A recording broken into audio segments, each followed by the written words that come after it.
My guest today is Brian Abram. He's 64 and he lives in Halifax. In 2013, he survived a horrific cycling accident that left him paralysed and a full-time wheelchair user. After weeks in a coma and a year in hospital, he returned home to a very different life. He then wrote a silly story to amuse his grandson, who was just 6 months old when he had an accident. Encouraged by others, including Madeleine Black, who said it's an impressive piece of work, he self-published his first book in 2019. 2 years later, there are now 4 books. He now spends his time doing lots of school visits to raise awareness about disability and to show kids that being in a wheelchair is no barrier to having fun. Everything he makes is donated to charities that helps other people who have suffered a spinal injury like himself.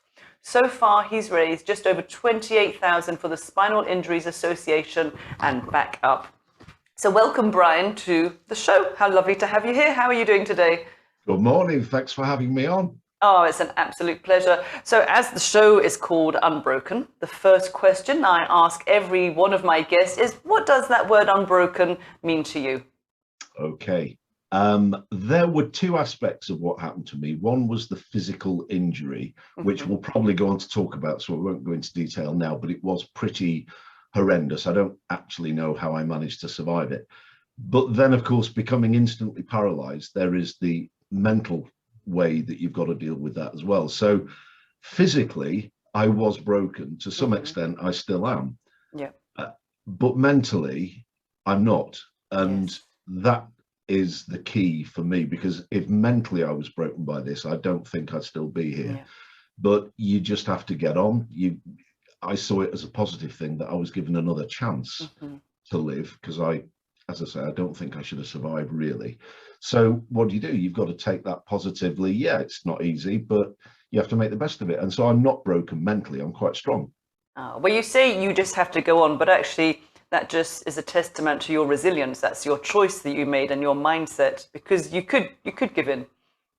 But very few people do give in. One of the things that irritates people in wheelchairs quite often is you get called, oh, you're so inspirational. Most people I know in wheelchairs are not inspirational. They're just actually living and doing what they have to do to Yes. survive. And It's not a you know, choice.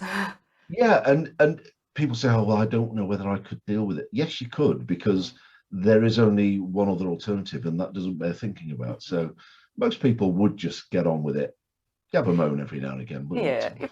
but there's still an attitude that you bring to the chair, I would imagine.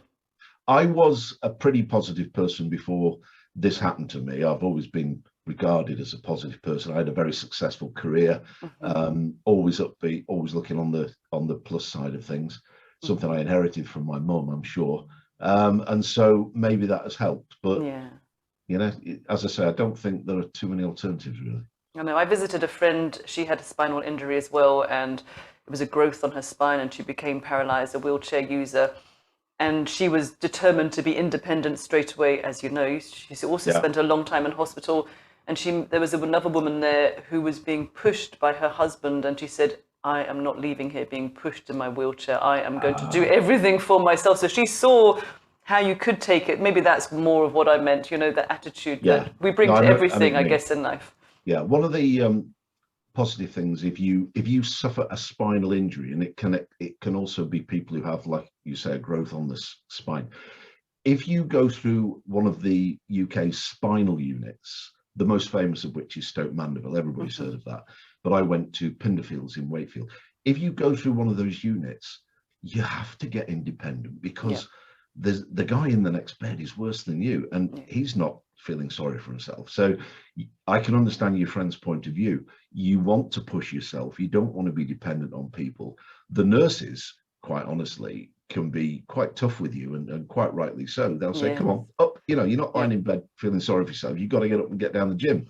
And that does you good. When you meet some other people who haven't been through that kind of boot camp rehabilitation, you sometimes see people and think, why aren't you doing more for yourself? Because you can, but maybe they haven't had the same regime of getting better. Yeah. And you can only do your own journey, I guess, really, can't you?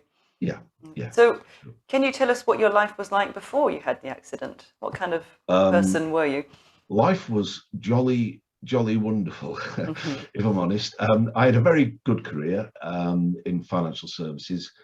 I was moved out of my job when I was just 52 years old, which at the time was horrendous, one of those unfair things that happens.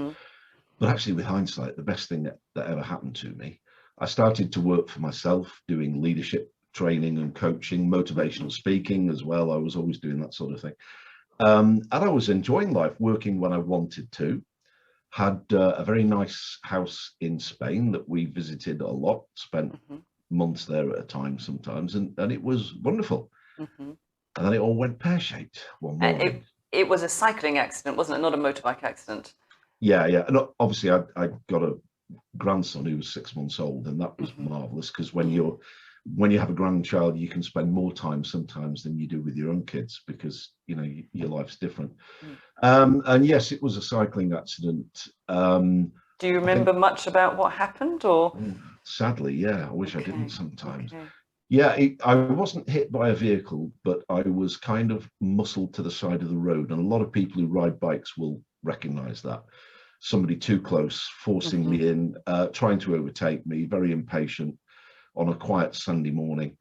I think I know this because the road ahead of me became very narrow, and I think if this person didn't get past me, they'd have been stuck behind this fat bloke on a bike for a long time.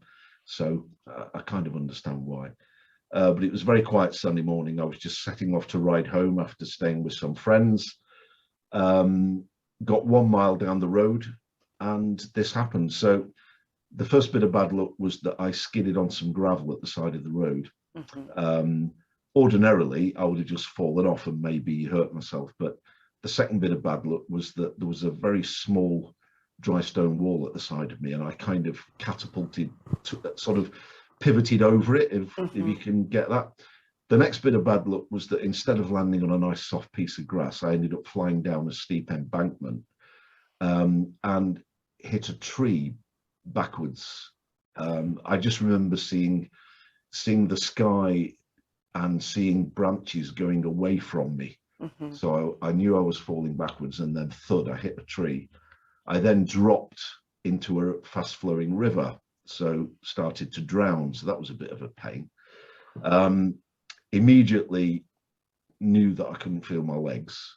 But my more immediate concern was that I was drowning, because I was face down in a fast flowing river. First book was Grandad's Wheels, and the tale of you really living in your wheelchair, and to make it fun and to make it for kids, really. It was for your grandson, wasn't it, to start with? The motivation was very simple. I thought, Charles, he was only 6 months old. He's only ever known me in a wheelchair. Yeah. But one day he's going to say, "Why are you different, Grandad? Why is this Grandad different to everybody else? Why don't you walk around?" So I thought, what I'll do is I'll write, again, my silly sense of humor. I'll write a story to explain how it happened. So naturally, I told him that it happened when I was fighting a lion in the jungle on an adventure. And of course, which is what he'd expect from me. So, and it was a funny little story, but my wife said, "That is quite funny. You should, spend a bit of time working on that." So I did. And some other people said, "That's really funny. We like that." And I made it so that this Grandad in a wheelchair was fun. So the story basically is Charlie feels sorry for his granddad not having adventures, so he takes him and shoves him into the skateboard park, and he has a crazy adventure flying around that. And I can't draw, but I thought this needs pictures. So after a few years, I found an illustrator who could bring these stories to life, a local lady who is a member of an art society. She does it for fun. So, neither of us were doing anything other than just having a bit of fun. But then we thought, what, let's see if anybody's interested. We got rejected by every publisher you can think of. It's tough to find a publisher.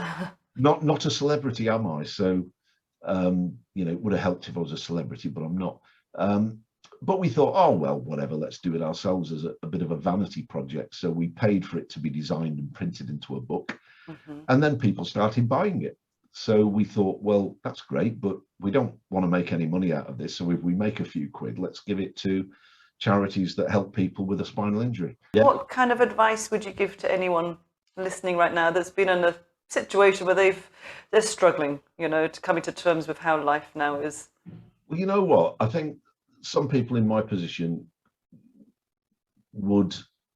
We've been quite good at dealing with this pandemic, because when you've spent the best part of a year in hospital, or you've had to spend weeks on end in bed on enforced, you know, bed rest and what have you, you find yourself very, very tolerant and very able to deal with a lot of these things. Yeah. And it will all pass. And, you know, yes, it might be a week gone out of your life that you could have done without, but it will pass and you'll get over it. Be patient and be tolerant. Just be patient. Nothing's forever. You know, I've just come out of 3 weeks on bed rest to protect my skin, and it was horrible. But looking back now, that 3 weeks has just flown past, and I'm back out of it now and getting on with it. As you say, if you can do a year in hospital, 3 weeks is a short, much shorter time. And it's and everybody in my position ends up doing something different. They don't all write books, they don't all become Paralympic sports people, but when you're forced to reassess what's happened to you, and you have all these things that you can't do anymore. I can't do this, can't do that, I can't do this, can't do that. You start eventually to make a list of things you can do.